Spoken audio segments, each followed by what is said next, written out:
আর্থিক সংকটে বিপর্যস্ত স্কটল্যান্ড নারী ক্রিকেট দল আগামী 6 মাসের মধ্যে নেই নির্ধারিত কোনো সিরিজ। দীর্ঘদিন প্রতিযোগিতামূলক ক্রিকেটে খেলার সুযোগ না থাকায় হতাশ দেশটির ক্রিকেটাররা।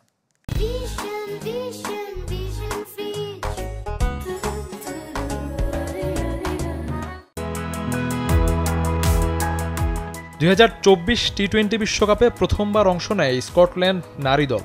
তার এক মাস পরই বর্ষসেরা জাতীয় দলের খেতাব পায় তারা। তবে সেখানেই যেন থমকে গেছে। আইসিসির ইভেন্ট ছাড়া অনেকটা বেকার বসে থাকতে হয় ক্রিকেটারদের, কারণ 2023-এর অক্টোবরের পর কোনো দ্বিপাক্ষিক সিরিজ খেলতে পারেনি স্কটল্যান্ড। নেপথ্যে আর্থিক সংকট। বছরে আমাদের 3 থেকে 4টি সিরিজ খেলা উচিত। পর্যাপ্ত টাকা না থাকায় একটি সিরিজই খেলা সম্ভব হচ্ছে না। যে কোনো দলের সাথে সিরিজ খেলতে প্রায় 1.5 কোটি টাকা খরচ হয়, যেখানে ক্রিকেট বোর্ডের কোনো আয় নেই। দীর্ঘদিন ম্যাচ খেলতে না পারায় হতাশ হয়ে পড়ছে দেশটির নারী ক্রিকেটাররা। নির্ধারিত কোনো সূচি না থাকায় অনেকের কণ্ঠে ফুটে উঠছে অসহায়ত্ব।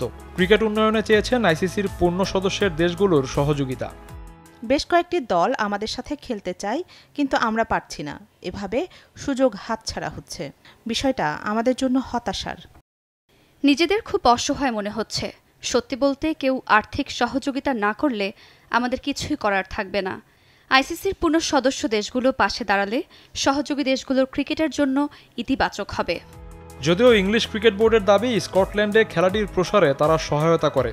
গেল বছর ইংল্যান্ডের তরফ থেকে স্কটল্যান্ড অনূর্ধ্ব-19 আর এ দলকে সিরিজ খেলার আমন্ত্রণ জানানো হয়েছিল। তবে জাতীয় দলের জন্যও ইংল্যান্ড ক্রিকেট বোর্ডের কাছে সহযোগিতা চায় স্কটল্যান্ড। প্রতি বছর আইসিসির রাজস্ব আয় থেকে নারী ও পুরুষ ক্রিকেটের জন্য 20 কোটি টাকা দেওয়া হয় স্কটিশ ক্রিকেট বোর্ডকে। যদিও সেখান থেকে কোনো আয় করতে পারে না cricket Scotland. Shafiuddin Shaon, channel 24।